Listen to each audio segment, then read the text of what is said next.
श्रीमद् भगवद गीता के इस पावन यात्रा में आपका स्वागत है। तो आइए बिना किसी विलंब के आरंभ करते हैं। अध्याय 4 ज्ञान कर्म संन्यास योग। भगवान श्री कृष्ण ने कहा, मैंने इस अविनाशी योग को सूर्य से कहा था, सूर्य ने मनु से कहा, मनु ने इक्ष्वाकु से कहा।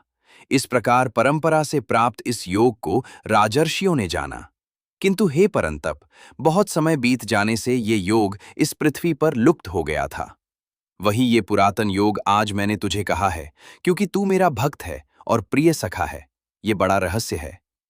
अर्जुन ने पूछा, आपका जन्म तो अभी का है और सूर्य का जन्म बहुत पहले का है, तो मैं कैसे समझूं कि आपने ही पहले सूर्य से ये कहा था?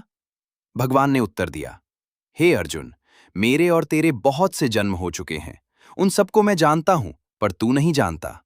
यद्यपि मैं अजन्मा हूं, अव्यय हूं और समस्त प्राणियों का ईश्वर हूं, फिर भी अपनी प्रकृति को अधीन करके मैं अपनी योग माया से प्रकट होता हूं। अवतार का रहस्य। हे भारत, जब जब धर्म की हानि होती है और अधर्म की वृद्धि होती है, तब तब मैं स्वयं को प्रकट करता हूं। साधुओं की रक्षा के लिए, दुष्टों के विनाश के लिए और धर्म की स्थापना के लिए मैं युग युग में प्रकट होता हूं। ज्ञान यज्ञ। हे अर्जुन, ब्रह्म ही करता है, ब्रह्म ही हव्य है, ब्रह्म ही अग्नि में ब्रह्म के द्वारा हुत किया जाता है। ऐसे ब्रह्म कर्म में स्थित रहने वाले की गति ब्रह्म ही है। कुछ योगी देवताओं का यज्ञ करते हैं, कुछ ज्ञानाग्नि में आत्मरूप यज्ञ से ही यज्ञ करते हैं, कुछ श्रोत्र आदि इंद्रियों को संयम की अग्नि में होम करते हैं। हे अर्जुन, समस्त कर्मों की परिसमाप्ति ज्ञान में होती है, इसलिए ज्ञान के समान पवित्र करने वाला इस संसार में कुछ भी नहीं है। श्रद्धावान मनुष्य ज्ञान को प्राप्त होता है। ज्ञान को प्राप्त होकर वह परम शांति को शीघ्र ही प्राप्त होता है। अज्ञानी, अश्रद्धालु और संदेह युक्त मनुष्य का पतन हो जाता है। संदेह युक्त मनुष्य के लिए न यह लोक है, न परलोक और न सुख है।